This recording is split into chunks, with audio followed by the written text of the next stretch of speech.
Ikhwani fiddin, barakallahu li wa lakum, sudah menjadi ketentuan Allah Subhanahu wa taala. Fitnah itu pasti terjadi. Ujian itu pasti menimpa. Apa tugas kita? Yang pertama adalah as-sabar. Pertanyaan berikutnya, bagaimana kita bisa bersabar? Jawabannya, banyaklah berdoa kepada Allah untuk diberi kesabaran, menjalankan akidah, memberi kesabaran. Allah beri kesabaran kepada kita di dalam istiqamah di atas iman, di atas ilmu. Barakallahu fikum. Berdoa kepada Allah. Yang kedua, bertawakal, memasrahkan keselamatan dan keistiqomahan akidahnya kepada Allah Subhanahu wa taala. Tidak memasrahkan kepada selain Allah. Tidak memasrahkan kepada manusia.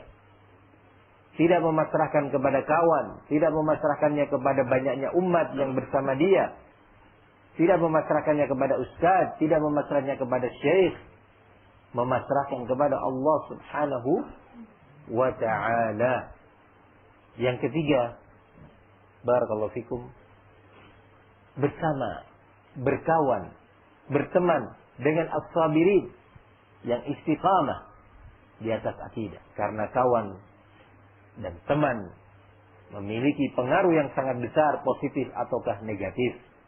Carilah teman-teman yang memberikan nilai-nilai positif. Carilah kawan yang dapat membantu antum untuk bersabar. Dalam ayat yang tadi, yang pertama kita sebutkan, wasbir nafsaka ma'al ladzina yad'una rabbahum bil ghadati wal 'ashyi yuriduna wajha. Sabarkan dirimu wahai Muhammad untuk tetap bersama, duduk, berjalan dengan orang-orang yang selalu beribadah kepada Allah di waktu pagi dan petang, mengharapkan ridhanya, mengharapkan wajah Allah Subhanahu wa taala. Diperintahkan Nabi untuk tetap bersama dengan mereka. Nah, perkawanan punya pengaruh yang sangat besar. Dengan siapa antum berkawan? Dengan ahlul istiqamah atau ahli syubhat? Perkawanan di zaman ini sulit untuk dibatasi. Kalau dahulu perkawanan itu dibatasi dengan orang-orang yang ada di sekitar kita secara fisik. Tapi di zaman seperti ini, perkawanan itu bisa meluas dari ujung timur bumi hingga ujung baratnya. Maka dari itu, barakallahu fikum, yang ketiga adalah memilih kawan yang tepat.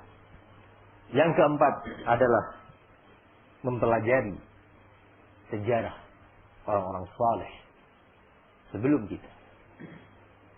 Mempelajari bagaimana dahulu mereka menjalani agamanya, sehingga kita tidak merasa sendiri. Sehingga kita tidak merasa orang yang hanya kita yang ditimpa oleh musibah. Hanya kita yang dihadapkan dengan berbagai tantangan. Dengan mempelajari sejarah, meneladani orang-orang yang sebelum kita, itu akan menguatkan keimanan kita, menguatkan istiqamah kita. Dalam ayat yang juga telah disebutkan tadi, Allah mengatakan kepada nabinya, wasbir kama sabara ulul azmi minar rusul. Sabarkan wahai Muhammad, sabar engkau sebagaimana telah sabar para rasul yang Allah juluki dengan ulul azmi. Melihat kepada yang sebelumnya dari para rasul, meneladani, mencontoh, mempelajari sejarah. Ini satu hal yang penting untuk selalu diingat. Barakallahu fikum. Ar-Rasul alaihi salatu wassalam mengatakan, ma'u'tiya abdan ata'an khairan wa awsa'a minas